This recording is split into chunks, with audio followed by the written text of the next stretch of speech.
Hello and welcome into our review of Week 7 of the college football season. I'm Dan. To the right of me is Cody on your screen. We're gonna talk Week 7. I'm not even gonna wait. My Purdue Boilermakers, we did it again. We upset the number 2 team in the country as an unranked team for the ninth time. Yes, that's the ninth time. That's 5 more now than the second most times that's happened. So that's our thing. We have staked our flag in that corner, and nobody can touch us as an unranked against number 2. Essentially, if you here's the thing. If you are number 2 and you're playing Purdue and if you're I'd up rather there, play Alabama.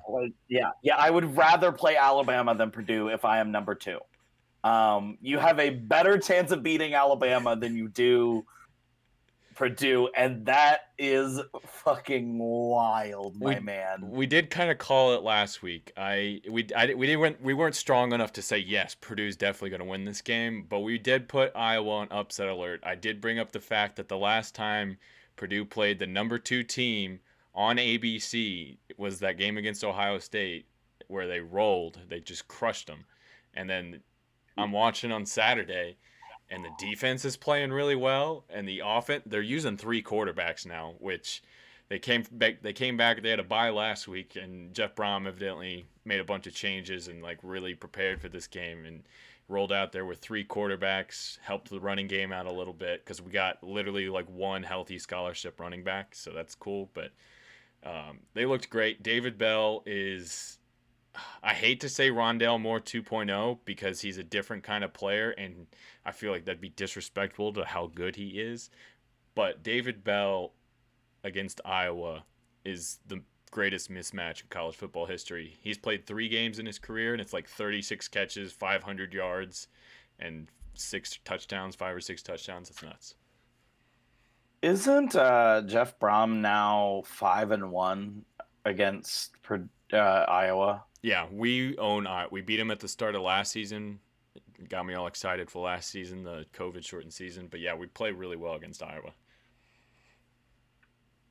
We do not play Cool. very well against Wisconsin. We haven't beaten Wisconsin since like 2003, and that's who we play next week. Yeah, it's been 12 years. No, it's been 19 years, 18 years. Well, 12 Games. meetings Yeah. in a row. Yeah, Yeah. 12 games. Yeah. Sounds more impressive when you say it's been 18 years. Like it sounds even more like, oh my God, we just have been dominated this entire time. But oh, Yeah, somebody home over there. I guess. No worries. All right. Yeah, I was pretty excited. I'm happy to be ranked again. It's the first time we're ranked since 2007, which was the longest it had been since any of the Power Five teams had been ranked. Kansas had been ranked more recently than Purdue. I'm gonna Vanderbilt. go have to take care of that real Okay. quick. Vanderbilt has been ranked more recently than Purdue, so it's really good to have that. I don't even know why I'm still talking. I'm just gonna cut this out.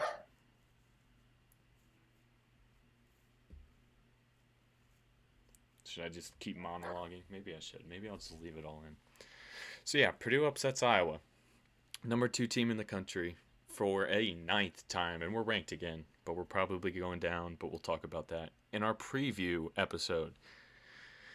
I also wanted to talk about Cincinnati. Cody and I talked about how this could have been a trip up game for Cincinnati, but Cincinnati took care of business against UCF on Saturday. It was never really close. Defense kind of took over there in the second quarter, I think it was, for Cincinnati. Cody, we're talking about Cincinnati. I didn't really stop talking Yeah, when you went away. I just I, kept. I had something to say about Purdue. Oh, okay. Go ahead. Well, geez, man. Um, I've been seeing it doesn't Purdue now has six sports in their respective top 25s. Now that the preseason basketball rankings have come out and they're number 7 to start the season there. But yeah, it's basketball, football, men's golf, women's volleyball. Women's volleyball were really fucking good too. We're like number 6 in the country in women's volleyball. And then there's one I'm missing, but I can't remember. I think that was only 5. But yeah, we're That's a lot. Purdue sports is doing pretty well right now. And I mean, our best not our best because our women's volleyball team is really good, but I'm really looking forward to the basketball season because I think we got a legitimate shot to be a championship team. So, anyways, that was a Yeah. And tangent. then when I left, as I was leaving to check on these dogs and what they were screaming about, um, you mentioned that Purdue's lack of being ranked streak ended Yeah. this week, and now Kansas takes over that longest active streak of not being ranked in the Power Five. Yeah. So solid. It's good when you aren't being compared to Kansas. Yeah. Oh yeah. When it's been longer since you've done something than Kansas has, it's been for Yeah, yeah. Kansas. That's just not a good thing. So so then I have to ask you the question. I know that I don't want to talk too long about it. So are you feeling better about Jeff Brom's era? I mean, he's now what, 4-1, 4-2, five That and two this year? No, they're 4-2 now.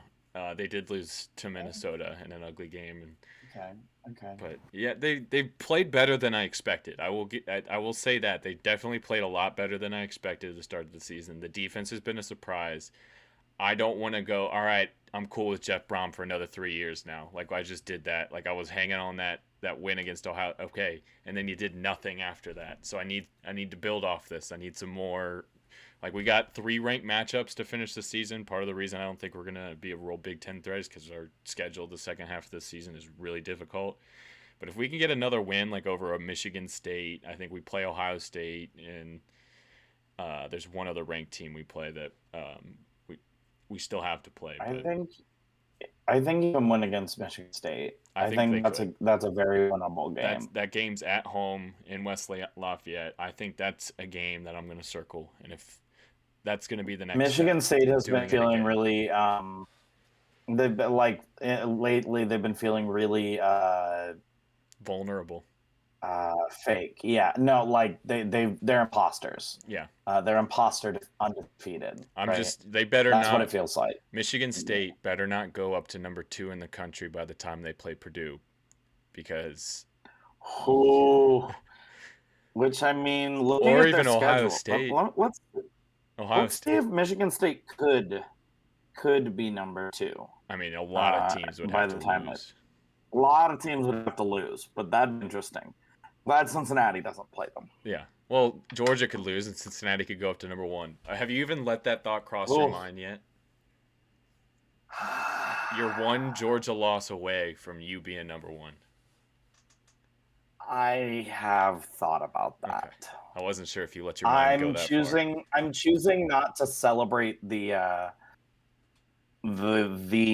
AP rankings until we are either in or out of the playoffs. Yeah, fair enough.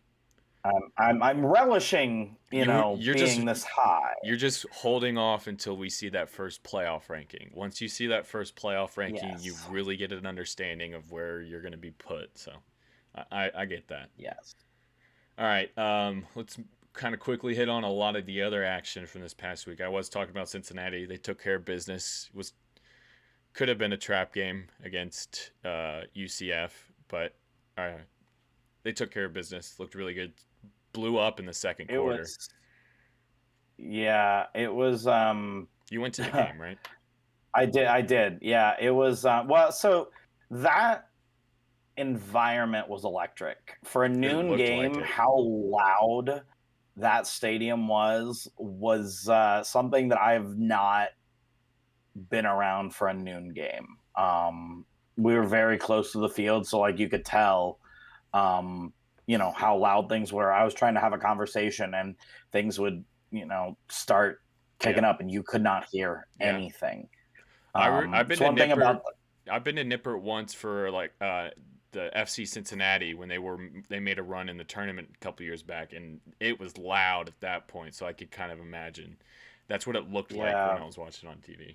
yeah. So Nippert is one of those stadiums that, despite not holding over 40,000 people, um, is just designed and surrounded by so much buildings that the sound just stays trapped. Yeah. Um, So yeah, I mean it's a tough environment to play in at this point. Yeah.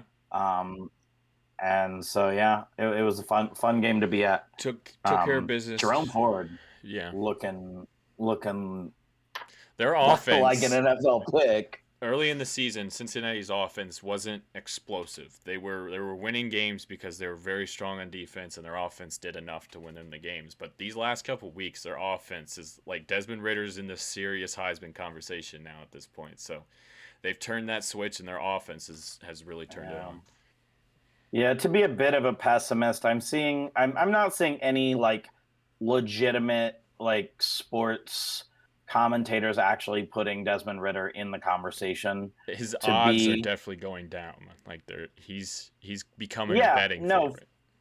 for sure. I just I don't know. I think that it matters a lot because the people that are voting for the Heisman are, they're former Heisman winners, and they are media people. Mm-hmm. So who I do th- media people listen to? Media people. yeah, Who do former Heisman winners? They don't look at Vegas. They look at the media. yeah. So if there's no media conversation about it, there's Well, he doesn't have a shot. there hasn't really been, other than Matt Corral, there really hasn't been a lot of media favoritism towards any player in particular. So For some reason, I'm seeing a ton of Bijan Robinson yeah, stuff, and it's just like yeah, but like he's a you're great gonna player, but he no great player, but you're gonna give the Heisman to a team that's lost what now? 2 in a row, 3 games? two Three, in a row. yeah. I mean, they've lost 3 games. Yeah, Like I don't see it. yeah. All right, go. I That's don't want to take too much time on Cincinnati. yeah. We've talked long enough for both of our favorite teams who have great weekends. Oklahoma had a good weekend. They got back to looking like their normal, what they should have looked like the entire season. Caleb Williams looked really good. That's a tough TCU team. But I mean, if Caleb Williams is going to play like this, I don't really see any way Oklahoma doesn't make the playoff at this rate. Because Oklahoma State's looking good. they are, but I don't trust them at all, So here's especially the in the game thing. against Oklahoma. Yeah, so I think that the thing is, like, Oklahoma and Oklahoma State, if they're both undefeated going into Bedlam, they then play each other automatically the next week. Yeah. So it's like, do you But we've seen that just before. take the L and then go back and play better the next? Like, if I'm Oklahoma State, I almost just play well enough to keep it close, and then the next week blow them out. Hide some Like stuff, hide some plays. Don't yeah, show them yeah, like everything. hide some plays, like don't really actually play, but like, like, okay, we're gonna lose by a touchdown or two. Yeah. Don't And get then blown come out, back and then come back and just destroy them. And I think that then the playoff conversation is like, well, do we put Oklahoma and Oklahoma? Like, Yeah. is Oklahoma the They center don't of put the football two. universe? They don't put two. No, No matter no, what no happens, they way. don't put two. They'll do it from the SEC or the Big Ten, but Yeah. not the Big 12. Yeah. Speaking of the SEC, Georgia kept on rolling. Really kind of made easy work of Kentucky. Kentucky fought hard, played them as close as anybody really has so far this season, to be completely honest, outside of Clemson early in the season. But I thought Georgia looked good. They're just going to continue to dominate. I've been on them for a while now, or not? No, I haven't been on for a while now. I've been on them for about a week and a half. So, yeah. Texas, they blew another lead. That was fun to watch as somebody who had Impressive. Oklahoma State plus 5.5. But Texas, they just did it again. I mean, their motto is, I don't know if you've seen what their like slogan or whatever is. It's all gas. Is it be bad? No, it's all gas, no brakes. Maybe. Oh, they're running out of gas. They keep running out of gas, so maybe just a little brake, just save a little gas because you keep running out. Yeah, or maybe just like glide through the corners instead of all gas. Like maybe that's going to be enough to get them through the third quarter, and then maybe they'll have a big enough lead that now that they've ran out of gas, they can just let the other team hit some garbage time points. Yeah. I do want to hit on what happened in Tennessee and Tennessee and Ole Miss game. We both kind of said it leading into the game last week. I didn't think that it was going to be pretty disturbing the way the Tennessee fans treated Lane Kiffin, and it was pretty bad, pretty trashy, one would say. I mean, it's no different than the product that has been on the field at Tennessee for quite some time. I don't take credit for that joke. I've seen it many times now. But I mean, let's be honest. It's not that bad. Like, okay, some mustard got thrown, You a see golf he ball. one-handed the water bottle. Yeah, well, but did you see Oh no, the Beckham. video that He he dropped it. posted? He dropped it. Yeah, he dropped it. Yeah, But the SEC would have considered that a catch. didn't The complete the refs would have. catch. Yeah. No, Yeah, they would. I think the SEC refs would have said it was a catch. I don't know. Um, based off of Tennessee's gripes of that game and the Tennessee reffing. Yeah. Now, I mean, yeah, it is what it is. I think that golf ball is going to be like future poster board material Oh yeah. for any time that Tennessee and Ole Miss play each other. Yep. Um, Also, in the SEC, Arkansas returns or finishes their return back to earth, losing 3 in a row now. And I also think Auburn might be sneaky good. Like, I think Auburn still got Bama. That's a threat. I think they're playing well. They were in it against Penn State. They were in it against Georgia for a little bit at least. So Auburn. That's all I'm saying. Auburn might be yeah, sneaky good. it would be really nice if Auburn would just, play a really good Iron Bowl Yeah. and just like keep Alabama entirely out of the playoff conversation. Yeah. Like I'm now an Auburn fan, I guess. We're gonna talk about it. Um, We're gonna do a standings episode this week. We're gonna look at the standings and kind of project what conference championships could look like. But yeah, the SEC West is extremely interesting, and Auburn's not out of it yet, so they could still sneak their way into that. But it's all very interesting. I'm excited about that. yeah. You got any more scores that jumped out at you from this past weekend? Finally, the one last thing I want to talk about is Utah. So Utah has looked, or they looked really good this weekend. They played a really good game against Arizona State. And you know what? I'm right about Utah either way at this point. Because at the start of the season, but when we did our preseason preview, whatever, I said Utah will be good if they get solid quarterback play. And I said that they wouldn't get solid quarterback play. Charlie Brewer was their starting quarterback at the start of the season. He did not play well. And guess what Utah did? They went like 1-3 or something like that to start the season. Now they changed quarterbacks. The Brewer kid left. He's gone. He's just like, nope, I'm out of here. Peace. And they put in a new guy. And what do you know? He's playing well and they're winning. So I was right about Utah the entire time. Yeah, I mean, I'm feeling much more nervous about my prediction that they go 8-4. Yeah. Now Yeah. I really am because I'm looking at their schedule and it's, whew, I mean, who do they lose to? Oregon State sneaky good.